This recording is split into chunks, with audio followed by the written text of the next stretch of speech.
আসসালামু আলাইকুম guys, welcome back to my channel.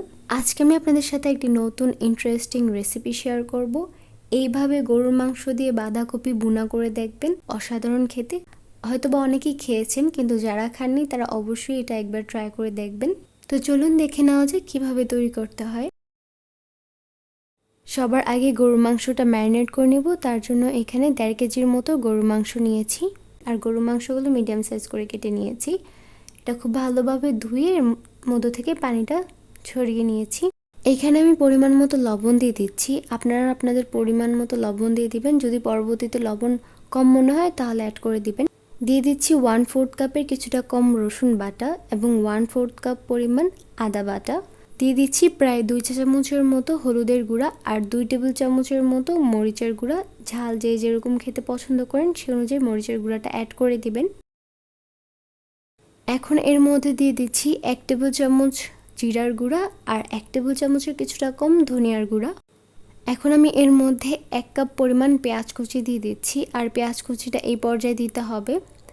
আর দিয়ে দিচ্ছি 1/2 কাপ পরিমাণ সরিষা তেল।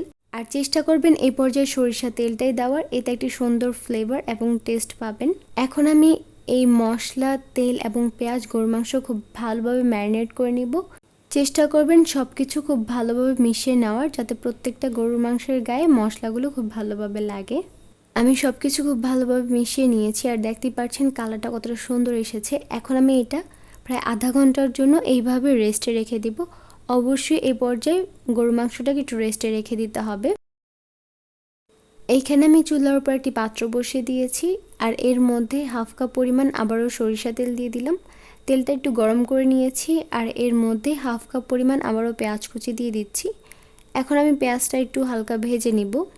পেঁয়াজটা অনবরত নেড়েচেড়ে একটু ভেজে নিতে হবে। খেয়াল রাখতে হবে যাতে পেঁয়াজটা পুড়ে না যায়।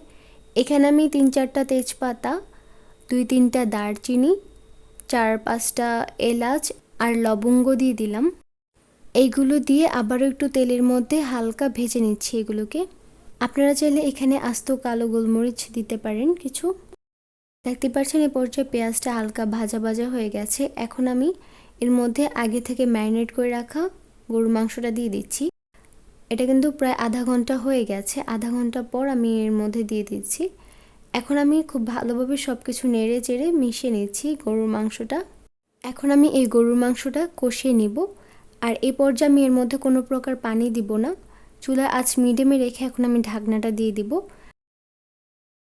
এইভাবে ঢাকনাটা দিয়ে কিছুক্ষণ রেখে দিবেন এবং কিছুক্ষণ পর পর ঢাকনাটা তুলে একটু নাড়াচাড়া করে নেবেন। আর এই গরুর মাংসে এক্সট্রা কোনো পানি দেওয়ার দরকার নেই, এটার থেকে নিজেই পানি ছাড়তে শুরু করবে। আমি কয়েকবার এর ঢাকনাটা তুলে নাড়াচাড়া করে নিয়েছিলাম, আর দেখতেই পাচ্ছেন এর মধ্যে থেকে পানিটা প্রায় শুকিয়ে গেছে এবং এই গরুর মাংসটা কিন্তু কষে গেছে। আর আজকের এই সম্পূর্ণ রান্নাটাতে কিন্তু এক্সট্রা কোনো পানি দেওয়ার দরকার নেই। এখন আমি এর মধ্যে বাঁধাকপি কুচিগুলো দিয়ে দিচ্ছি। আর বাঁধাকপিটা কিন্তু খুব বেশি ছোট করে কাটবেন না, দেখতে পাচ্ছেন কীরকম করে কেটেছি। বাঁধাকপিটা খুব ভালোভাবে ধুয়ে আমি পানিটা আগে থেকে ছেঁকে নিয়েছিলাম। আর এখানে একটা বাঁধাকপি নিয়েছি। আর বাঁধাকপি যেহেতু একটু ফুলে ফুলে থাকে তাই একবারে জায়গা হচ্ছিল না, তাই অর্ধেক পরিমাণে বাঁধাকপি দিয়ে একটু নাড়াচাড়া করে তারপর বাকি বাঁধাকপিগুলো দিয়ে দিচ্ছিলাম।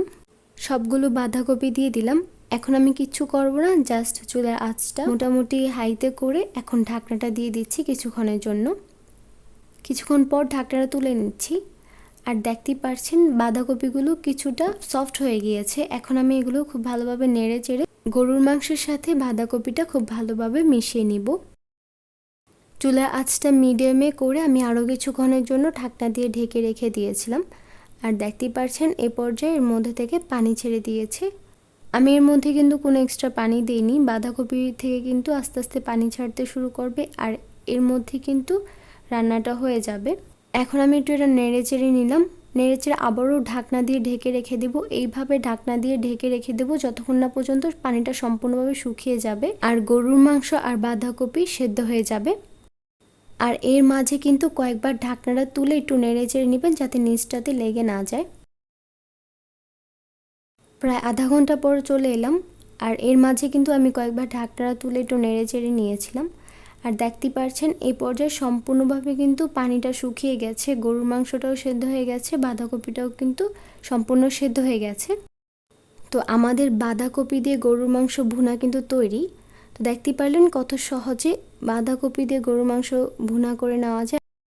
তো আশা করছি আজকের এই ভিডিওটি ভালো লেগেছে। ভিডিওটি ভালো লাগলে লাইক কমেন্ট শেয়ার করতে ভুলবেন না। আর যদি চ্যানেলটি সাবস্ক্রাইব করে না থাকেন তাহলে অবশ্যই চ্যানেলটি সাবস্ক্রাইব করবেন। তো আজকে এই পর্যন্তই। আল্লাহ হাফেজ।